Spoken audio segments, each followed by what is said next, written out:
மூட நம்பிக்கைகள் பலவிதம்.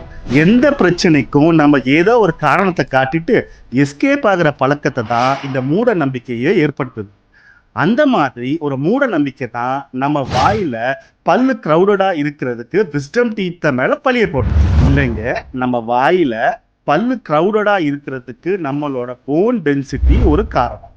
இன்னொரு காரணம், நம்ம வாயில போதுமான இடம் இல்லாத போது.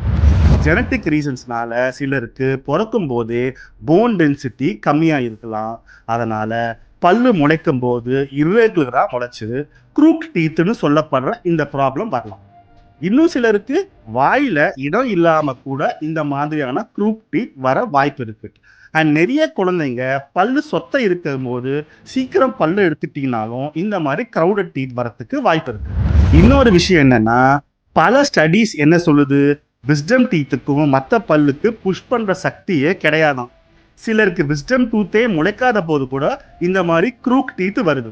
ஸோ விஸ்டம் டீத்னால தான் உங்களுக்கு பல்லு க்ரௌடடா இருக்குன்னு சொல்ல முடியாதுங்க.